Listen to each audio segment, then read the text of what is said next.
Do you know what time it is? Got your credit card? It's Mall Madness. Sale at the shoe store. That's right. Bargain hunters on the prowl for those early bird specials.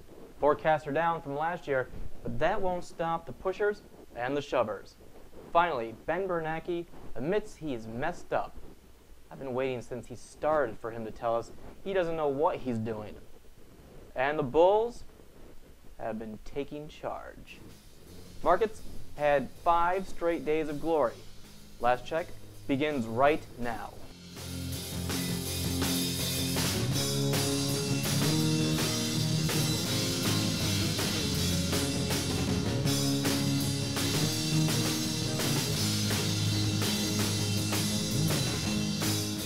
And welcome to Last Check with Brian. I believe I'm actually Brian.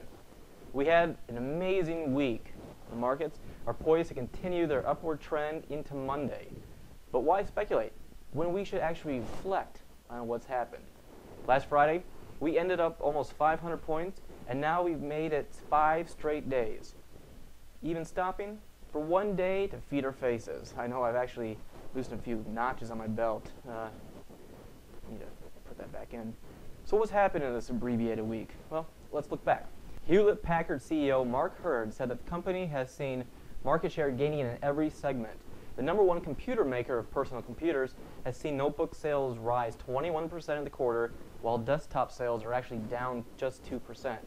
HP's business isn't just computers anymore. The company actually stretched into printers, ink, and services, and also software. That has helped HP through this downturn in the economy. HP also finished up the week a whopping $5. Meanwhile, Borders has been hit hard Tuesday after releasing earnings. Book sales have been sliding, and that actually took down shares. The company reported a loss of $175 million and had a revenue of $693 million. Compared to last year, it's a bit lower. Of course, I don't understand how you expect to sell any books to people who are actually reading the entire book in the store. You know, you might as well just become a library. I know I'm actually guilty of it because when I go in there, I don't usually buy, I browse and read a magazine or two. So, you know, it happens. But overall, Borders this week came out only a fractionally lower. And we can't forget GM when talking about recapping the week's news. Shares of GM and Ford felt the bulls charging on Wednesday after getting a bigger glimpse of hope that a bailout is on the horizon. GM did say, though, it could lower its operating costs by $11 billion, but that would involve, quote, significant execution and timely risks. Right now, anything needs to be done in order to stop losing so much money. And with not many people making big purchases in general, why not take the time right now to change your business structure? There have been reports that GM is looking to sell and lease back its headquarters located in Detroit. Also, maybe in the market to sell some of its brands, Saab, Pontiac, Saturn, just a few that they might actually shop around. GM this week has been looking better and off its lows of about $1.70.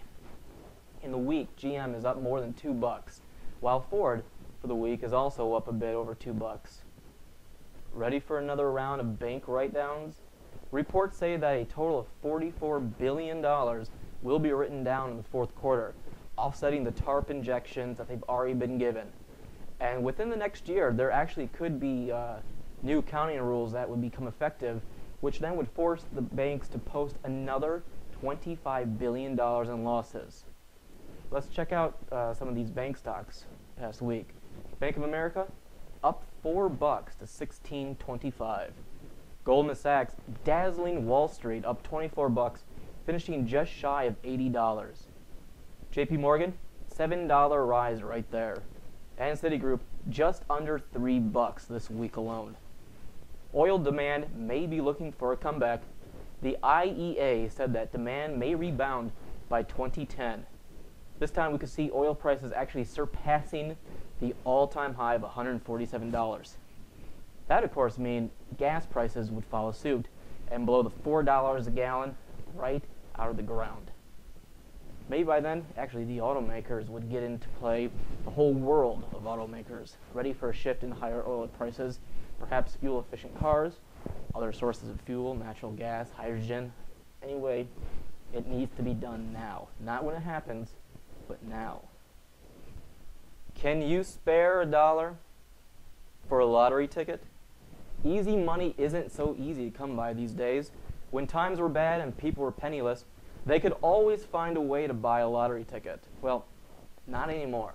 In some states like Kansas, it's gotten so bad, sales are down 4% in just a few months. I guess no one's asking, who wants to be a millionaire? Sorry, Regis. Well, I'd like to thank you for tuning in once again to this week's Market Wrap-Up. I'm Brian, and this has been Last Check. See you again next week. See if the bulls are still charging, back in control, or if we could wake up from this great dream and have a sudden twist. Well, the market's wild. Play safe. See you again next week.